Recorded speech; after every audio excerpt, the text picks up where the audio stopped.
Bismillahirrahmanirrahim. Assalamualaikum warahmatullahi wabarakatuh.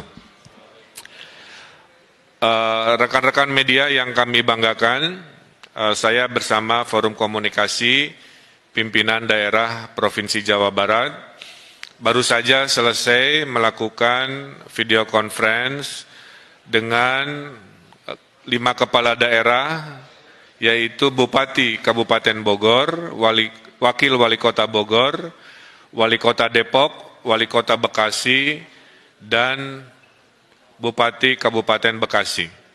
Juga kami melakukan rapat ini bersama Pangdam Jaya dan Wakapolda Metro Jaya, karena seperti diketahui, Kota Depok, Kota Bekasi, dan Kabupaten Bekasi secara hierarki pertahanan keamanan ada di Pangdam Kodam Jaya dan Polda Metro.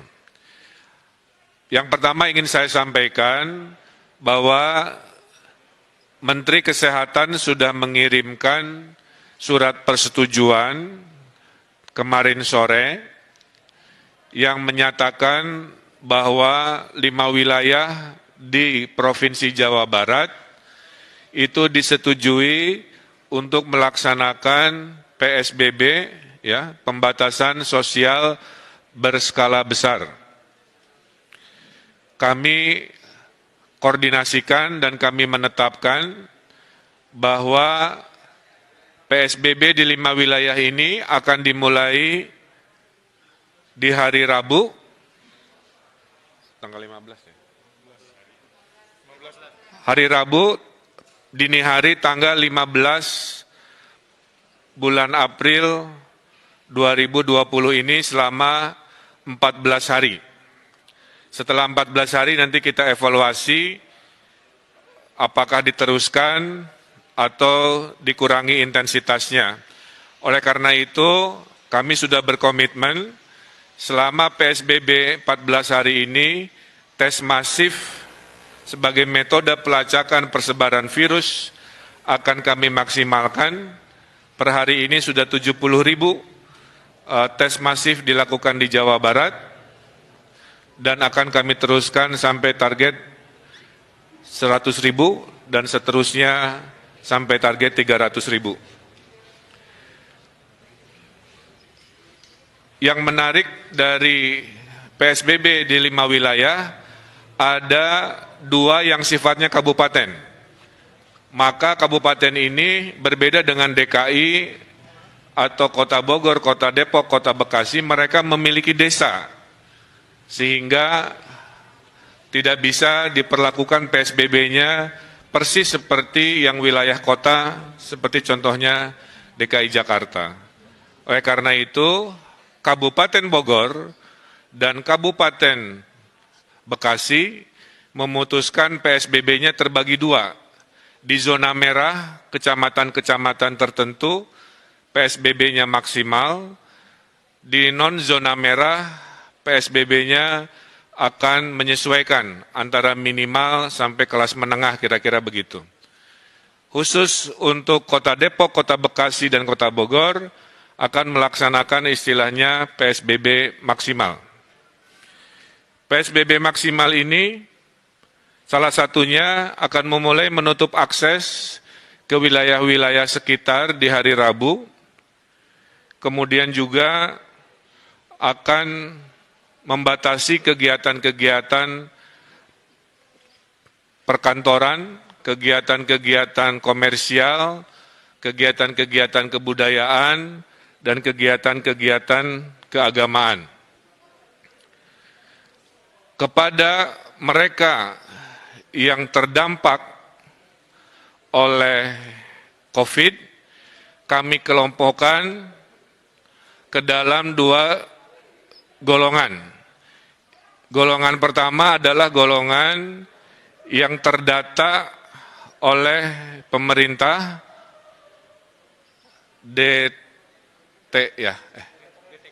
DTKS, maaf. Jadi ada kelompok pertama yang tersurvei namanya DTKS. Nah, yang DTKS ini mayoritas akan dibantu oleh APBN melalui kementerian-kementeriannya. Kemudian ada kelompok 2 yang namanya non-DTKS, yaitu mereka-mereka yang rawan miskin baru, yang sebelumnya tidak masuk daftar bantuan. Nah, di non-DTKS ini, yang rawan miskin baru terbagi 2 juga, yang berKTP 5 wilayah dan perantau.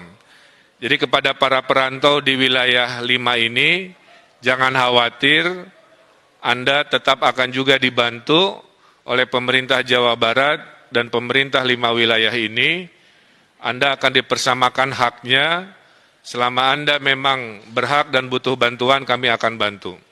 Jadi saya ulangi, hari ini RT RW sedang melakukan pendataan, maka DTKS yang ada datanya dibantu, yang tidak masuk juga dibantu walaupun berKTP atau tidak berKTP wilayah tersebut.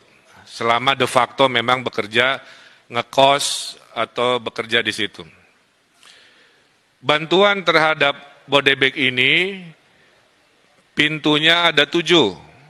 Pertama, mereka akan dibantu oleh PKH, ini yang sudah rutin. Kedua, mereka yang akan dibantu oleh kartu sembako atau pangan non-tunai, ini sudah rutin. Ketiga, mereka akan dibantu oleh kartu prakerja untuk pengangguran dan yang kena PHK. Keempat, mereka akan dibantu oleh Presiden lewat bansosnya 600.000 kali 3 bulan. Kelima, kalau di kabupaten mereka akan dibantu pertama kali oleh dana desa. Sekitar 20 dari 30 sampai 30% dana desa akan dipergunakan untuk membantu miskin baru karena COVID di desa. Yang keenam, baru dana sosial dari provinsi yang 500.000 kali 4 bulan. Itu sudah siap. Dan yang ketujuh, kalau masih kurang, akan diberikan oleh dana sosial dari kota kabupaten di 5 wilayah. Jadi para RT RW saya himbau untuk segera melakukan kajian ulang, mensurvei ulang, jangan sampai ada perantau karena alasan tidak berKTP di sana, tidak dihitung sebagai yang dibantu. Selama ekonominya memang susah dan perlu bantuan, itu perlu kita bantu. Tidak boleh ada orang warga Indonesia yang kelaparan di tanah Jawa Barat, siapapun itu insya Allah kami bantu.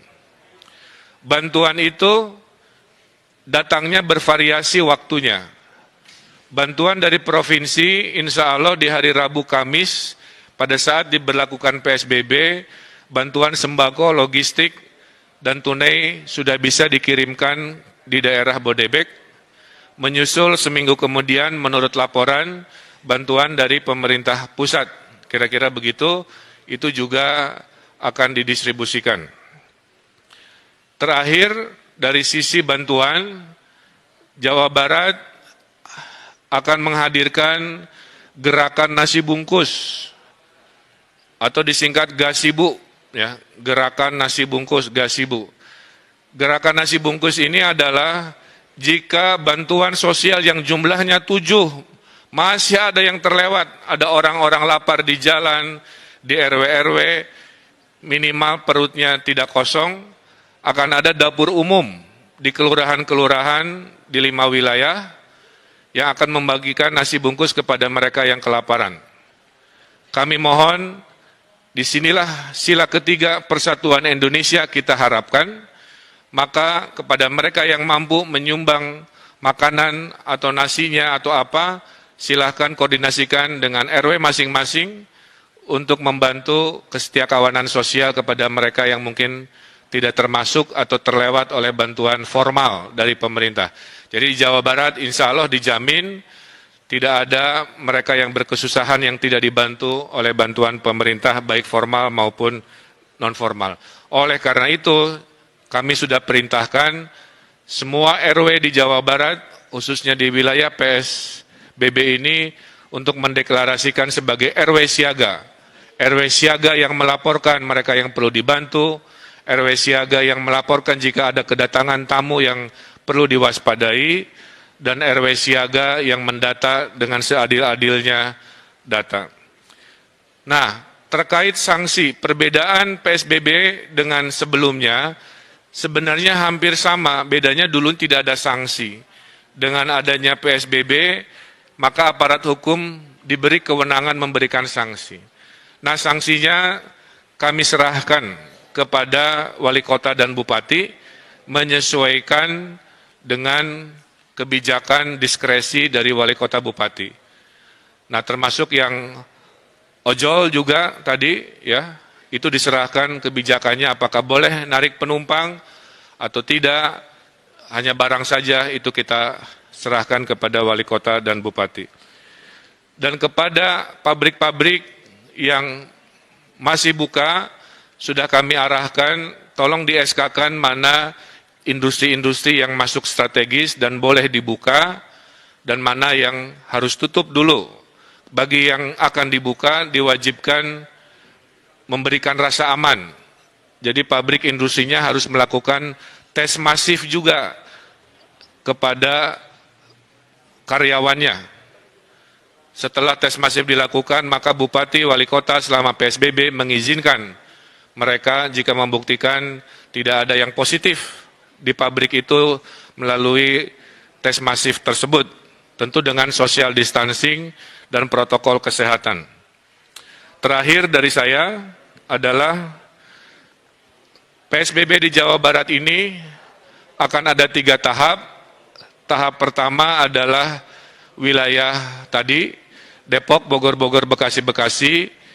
PSBB kedua adalah Bandung Raya. Jadi kami sedang mempersiapkan surat kajian data karena ada lompatan di Bandung Raya, di Kota Bandung, Cimahi, KBB, Kabupaten Bandung, sedikit Sumedang, maka itu adalah PSBB tahap 2 yang kami rencanakan, dan yang ketiga jika dibutuhkan, kira-kira begitu. Nah, Bapak Ibu yang saya hormati, saya tutup dengan sebuah semangat bahwa penyakit COVID-19 ini ada 3 benteng pertahanan. Benteng pertama adalah benteng pencegahan, social distancing di situ, PSBB di situ. Ini mudah dilakukan tapi juga susah jika kita tidak taat dan tidak disiplin. Kalau jebol benteng pertama karena tidak disiplin, masuklah benteng kedua yaitu pelacakan.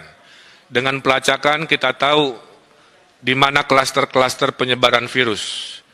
Kalau pelacakan gagal dan jebol, baru benteng terakhir yang kita punya yaitu benteng perawatan terhadap mereka yang sakit. Nah, saya berharap warga Jawa Barat jangan sampai COVID-19 ini langsung membobol benteng pertama, kedua